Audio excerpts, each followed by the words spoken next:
Hello viewers, आज का हमारा topic comparing quantities, class seventh, chapter 8। शुरू करते हैं आज का टॉपिक। आज हम 8.1 के कॉन्सेप्ट्स के बारे में करेंगे। हम आज के जो कॉन्सेप्ट्स करेंगे उससे हमारा 8.1 बिल्कुल इजीली हो जाएगा। तो शुरू करते हैं। फर्स्ट एग्जांपल है, find the ratio of 3 kilometre to 300 metre. ये हमारा क्वेश्चन है। तो सबसे पहले जब भी हमें रेशो निकालना है, ये ध्यान रखेंगे यूनिट सेम होनी चाहिए। ये किलोमीटर है, ये मीटर है, सेम नहीं है ना। तो सबसे पहले ये दोनों यूनिट सेम करनी पड़ेंगी। तो हम किलोमीटर को मीटर में कन्वर्ट कर देते हैं। जब दोनों सेम हो जाएंगी तब उनकी रेशो हम निकाल सकते हैं। तो सबसे पहले तो आपको पता है 1 किलोमीटर, 1 किलोमीटर में कितने मीटर होते हैं? 1000 metres. 1 kilometre is equal to 1000 metre. तो 3 किलोमीटर में कितने मीटर हो जाएंगे? 3 kilometre is equal to 3000 metre. अब आप रेशो निकाल सकते हो क्योंकि कन्वर्ट हो गया।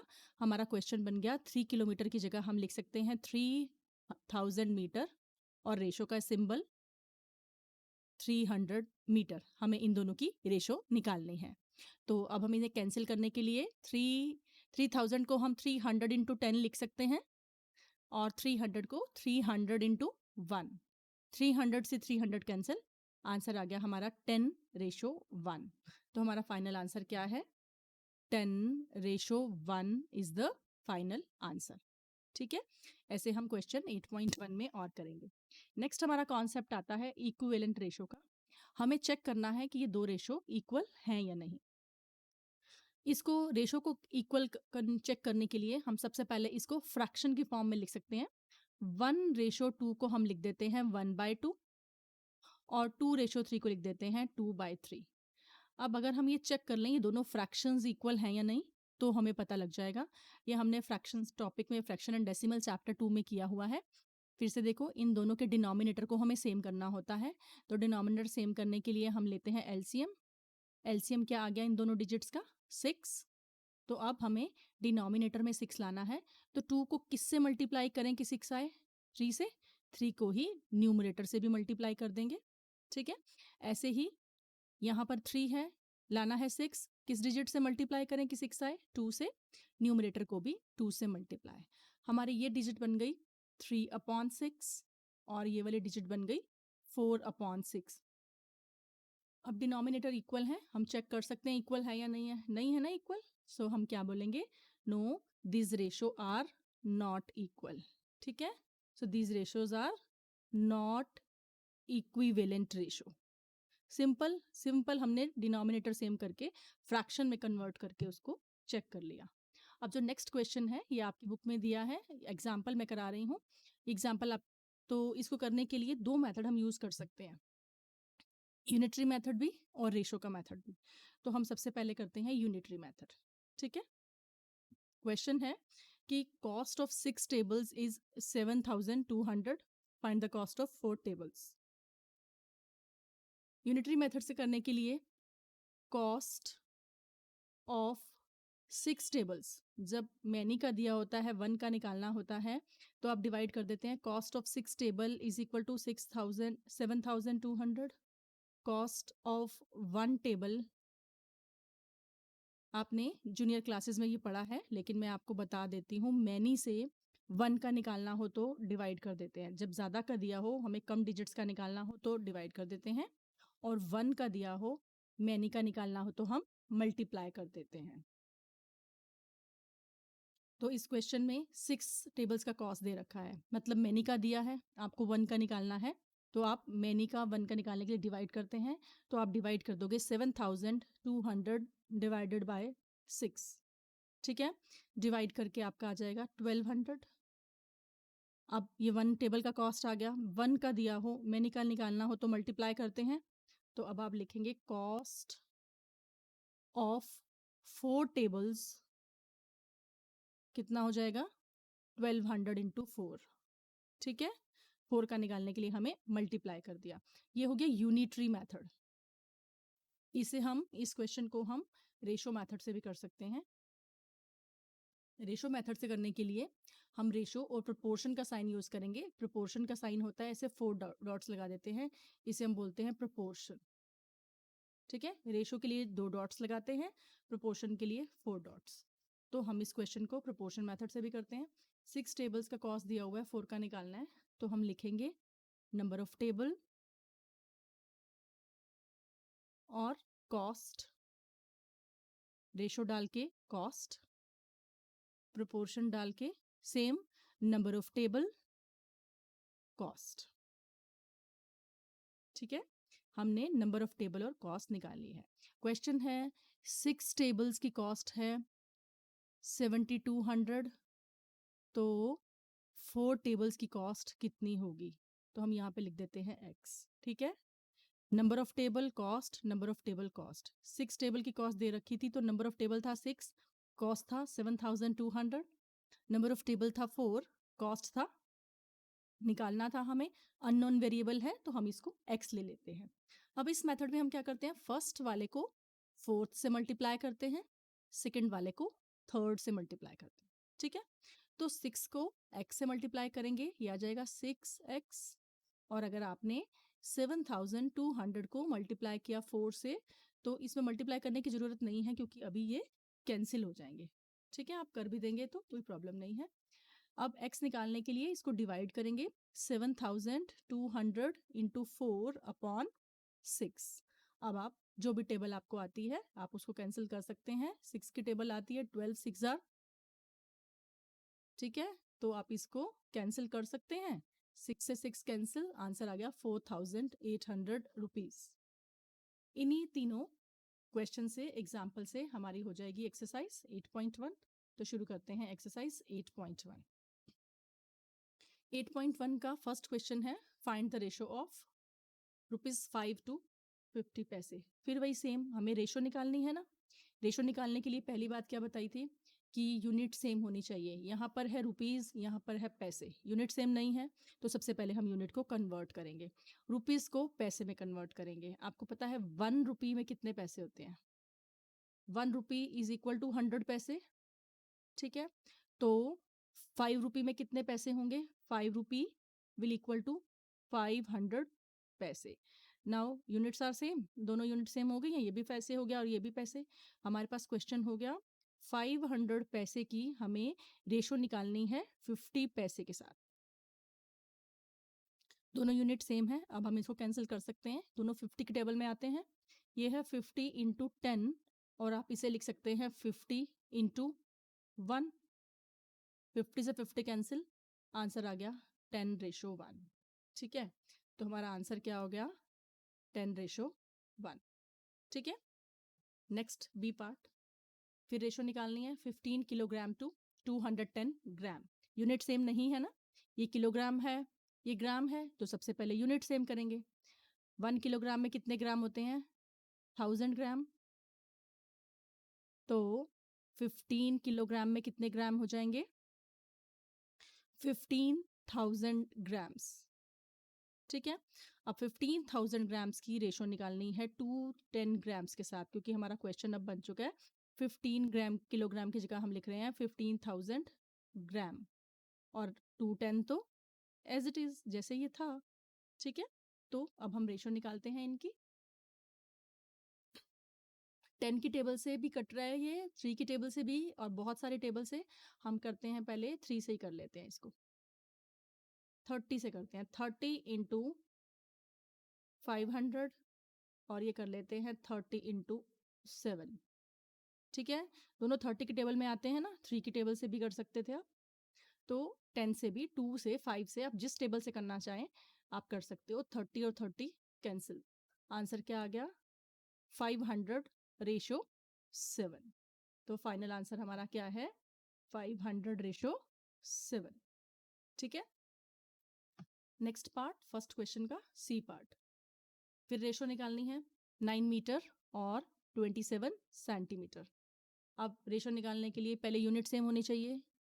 1 मीटर में कितने मीटर सेंटीमीटर होते हैं? 100। 1 metre is equal to 100 centimetre, तो 9 metre will equal to 900 centimetre. ठीक है, अब हम 9 मीटर की जगह क्या लिखेंगे? 900 सेंटीमीटर, क्योंकि यूनिट सेम हो गई है। रेशो किसकी निकालनी है? 900 सेंटीमीटर रेशो 27 सेंटीमीटर। ठीक है, 3 के टेबल से ही कैंसिल कर देते हैं। 3 इंटू 300, 3 इंटू 9, ठीक है। आप इसको 9 इंटू 100 कर दो और इसको 3 इंटू 9 भी कर दो। 9 से 9 कैंसिल, रेशो क्या आ गई 100:3, ठीक है। तो हमारा फाइनल आंसर क्या हो गया 100:3, ठीक है। ये हमारा फाइनल आंसर है 100:3। नेक्स्ट क्वेश्चन, फर्स्ट क्वेश्चन का D part. 30 days to 36 hours, days और आवर्स का रेशो निकालना है। यूनिट सेम नहीं है तो सबसे पहले हम यूनिट्स सेम करेंगे। 1 डे में कितने आवर्स होते हैं? 1 day is equal to 24 hours. तो 30 डेज में कितने आवर्स होंगे? मल्टीप्लाई, 1 मैनी मल्टीप्लाई होता है 24 इंटू 30 आवर्स, 720 आवर्स हो गए। रेशो किसकी निकालनी है अब? 720 आवर्स, क्योंकि 30 डेज को हमने कन्वर्ट कर दिया 720 आवर्स में, ठीक है। तो अब आपको रेशो निकालनी है 720 आवर्स की 36 आवर्स के साथ। यूनिट सेम है तो रेशो निकल सकती है। 36 की टेबल से ही कैंसिल कर देते हैं। 36 इंटू 20 रेशो 36 इंटू 1, 36 से 36 कैंसिल, आंसर आ गया 20:1। फर्स्ट क्वेश्चन में रेशो निकालनी थी और रेशो के लिए सबसे इंपॉर्टेंट बात कि उनकी यूनिट्स सेम होनी चाहिए। उसके बाद वो जिस टेबल में कैंसिल होता हो हम कैंसिल कर सकते हैं। नेक्स्ट क्वेश्चन करते हैं। नेक्स्ट क्वेश्चन अभी मैंने आपको बताया था हम दोनों मेथड से कर सकते हैं, चाहे तो यूनिटरी मेथड चाहे तो रेशो मेथड। तो हम इस क्वेश्चन को भी दोनों मेथड से ही कर लेंगे। थर्ड क्वेश्चन को एक ही मेथड से करेंगे। In a computer lab there are 3 computers for every 6 students, ठीक है। तो पहले हम रेशो मेथड से कर देते हैं। एक तो कंप्यूटर का नंबर है और एक स्टूडेंट है, तो कंप्यूटर्स रेशो स्टूडेंट्स, प्रोपोर्शन का साइन, इससे पहले अभी एग्जांपल में बताया था ना, कंप्यूटर रेशो स्टूडेंट्स, ठीक है। 3 कंप्यूटर्स हैं 6 स्टूडेंट्स के लिए, जो क्वेश्चन में है उसी को देख देख के लिख देना है, ठीक है। तो कितने कंप्यूटर चाहिए हमें नहीं पता, तो हम क्या लिखेंगे, x अननोन वेरिएबल 24 स्टूडेंट्स के लिए, ठीक है। फिर वही बात कि फर्स्ट वाले को फोर्थ से मल्टीप्लाई करते हैं, सेकंड वाले को थर्ड से। तो ये हो जाएगा 3 into 24 is equal to 6 into X. Linear equation कर चुके हैं आप, चैप्टर नंबर 8 पे पहुंच गए हैं। लीनियर इक्वेशन तो आपका थर्ड या फोर्थ चैप्टर था, तो आपको ये आती होगी एक्स की वैल्यू निकालनी, upon 6 is equal to X, ठीक है। तो आप डिवाइड कर सकते हैं, 6 4 आर, आप इसको कैंसिल कर सकते हैं ना, 6 इंटू 4 अपॉन 6, 6 से 6 कैंसिल, आंसर आ गया 12 इज इक्वल टू एक्स। इसको हम यूनिटरी मेथड से भी करते हैं इस क्वेश्चन को, ठीक है। यूनिटरी मेथड के लिए कि 6 स्टूडेंट्स के लिए चाहिए 3 कंप्यूटर, तो 24 स्टूडेंट्स के लिए कितने कंप्यूटर्स चाहिए, तो हम सेकेंड मेथड में करते हैं। 6 students need require how many computers? 3 computers. 6 students need 3 computer. 1 student को कितना चाहिए होगा, डिवाइड कर देंगे, जब मैनी का दिया हो 1 का निकालना हो तो डिवाइड कर देते हैं।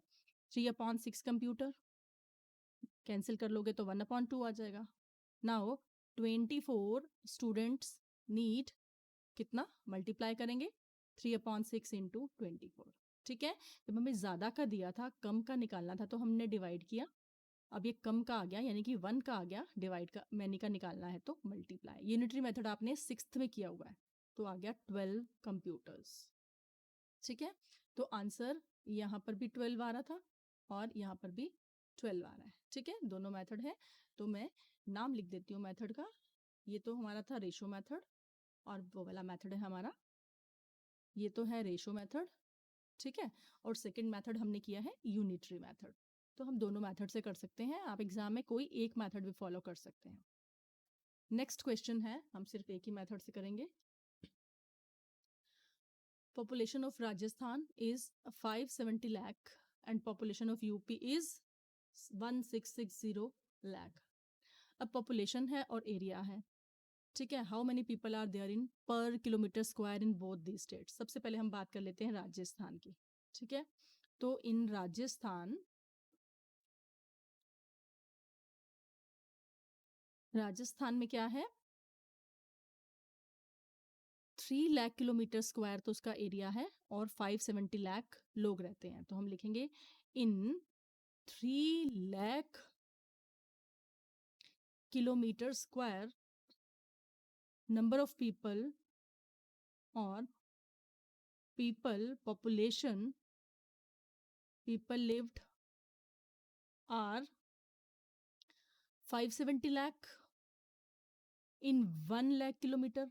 1 में कितने हो जाएंगे, जब 3 का दिया हुआ है हमें 1 का निकालना है तो डिवाइड कर देंगे। इन 1 lakh kilometre square people lived divide करेंगे तो क्या आ जाएगा, 570 अपॉन 3, आंसर आ गया 190 लाख। ठीक है, बात करते हैं यूपी की। यूपी में क्या है, यूपी में उत्तर प्रदेश में 2 lakh kilometre square, 2 lakh kilometre square में पॉपुलेशन कितनी है, इन 2 lakh kilometre square population is 1660 lakh. 1 में कितनी होगी, मैनी से 1 का निकालना हो तो डिवाइड करना पड़ता है, तो आप डिवाइड कर देंगे 1660 को 2 से डिवाइड कर दिया, 880 लाख।